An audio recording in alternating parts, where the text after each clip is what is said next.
Poodle, what are you doing? Tesco and hacking. Tesco isn't Tesco shopping. Do you mean Cisco? Sorry, I always forget. But, Poodle, this is the wrong course. Aren't we studying Cisco, not hacking? No, both. Both? You want to learn to be a hacker? Yes. What is a router? I don't know. What is a switch? I think a switch is which on the right. Switch on the light. Yes, that's one type of switch, but you need to learn switching in networking so that you can hack networks. Yes. Is hacking fun? Yes. Are you a good or bad poodle? Very bad. Why are you bad? Because I hack. Because you hack. You wrote a very good hacking program there, poodle. Yes. Are you hacking networks? Yes, there's a new program much better than this. Are you going to break networks once you learn about routers and switches? Yes. Will you pass your ccna exam, poodle? Yes. And what about everyone else? Do they need to learn to become ccnas? Yes. Why? Because they have to. They have to? Mm-hmm. You have to pass your exam. So if Poodle can pass her ccna exam, so can you. And then you need to learn how to hack, is that right? Yes. Thumbs up. Well done, Poodle. It's good to read. See, this is good to read. Poodle, what's in your hand? A cable. What cable is that? A grey cable. A grey cable. What do you use it for? Computer. For computers? Where do you plug it in on this laptop? Wait, no, I think it's this side.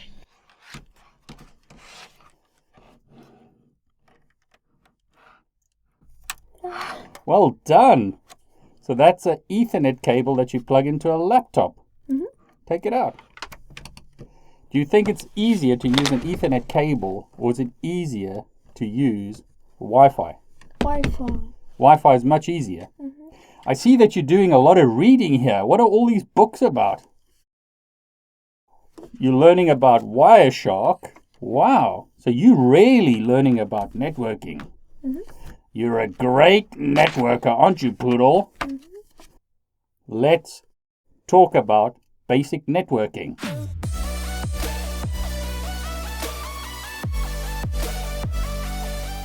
Now, networks can get really big. Biggest network that we know of today, unless you know about aliens, having a bigger network somewhere out there in space, is the internet. So the internet is the biggest network that we have on Earth today, but a network doesn't have to be very big. A small network would simply consist of two computers. So in this example, I've got two Windows laptops. Previously, as I mentioned, I could copy a file onto this USB drive.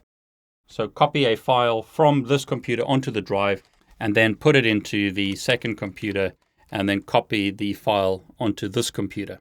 So that's how I could share information from one computer to another without a network. But in its most basic form, a computer network will use something like a cable. This is a copper Ethernet cable. This is what's called UTP, or unshielded twisted pair copper cable. You've probably come across these types of connectors in the real world. This is known as an RJ45 connector. Now, it does have a different name, but we won't get into that right now. This is commonly referred to as an RJ45 connector. So if you talk about RJ45 in a networking context, people will know what you're talking about. So I could, as an example, take this cable and then plug it in to this laptop. Now, this is an older laptop, so it has a built-in network interface card. So I can take an RJ45 connector and plug it directly into this computer. This laptop, however, on the right is a newer laptop. And like a lot of newer laptops and MacBooks, it doesn't have any RJ45 network interface cards. Now, a network interface card, or NIC, is how we connect to the physical network or wireless network.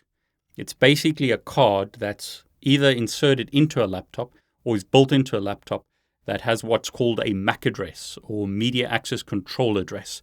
On Ethernet, which is the technology that we generally use today, or on wireless, devices are known by what's called a MAC address.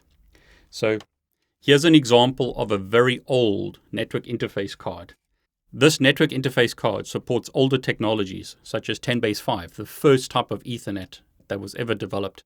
It supports 10-base-2, and it also supports an RJ45 connector using UTP or unshielded twisted pair. This would be inserted in a computer. Now that's really old. Today we have more modern network interface cards such as this one. Only supports RJ45. It's a lot smaller. And then this is an example of a network interface card that would go on a Raspberry Pi as an example. This only supports Wi-Fi. I mean, you can't connect Ethernet to this. So on a laptop like this, what I could do is I could use a USB to RJ45 network interface card. So this is an adapter that converts USB to RJ45. And then what I can do is plug the Ethernet cable in here. And what I have now is essentially a network. I have a network consisting of 2 Windows computers, and I'll now be able to share files from one computer to the other. But it's a lot of hassle, a lot of work setting this up, but that's an example of an Ethernet network where I have 2 computers connected using a physical cable.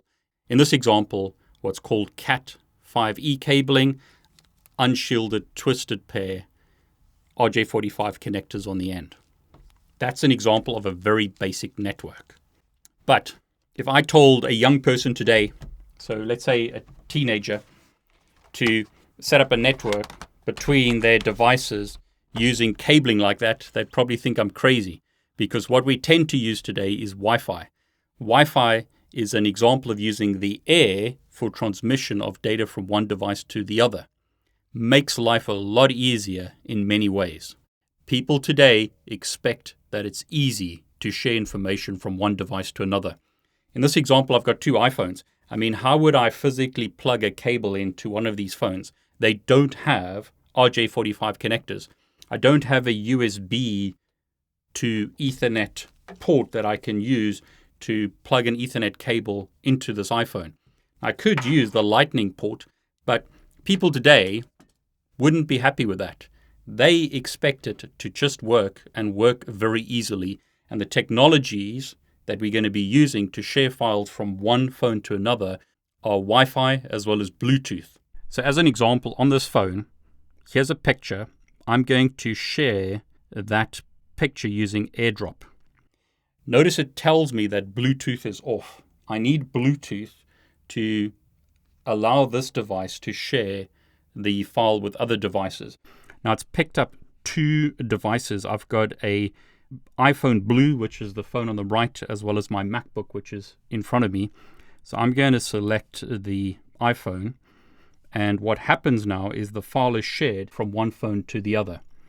So by leveraging Wi-Fi and Bluetooth, I can share a file from one phone to the other. That's an example of file sharing.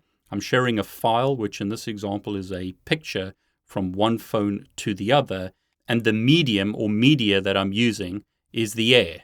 I'm sharing data from one device to another using waves through the air.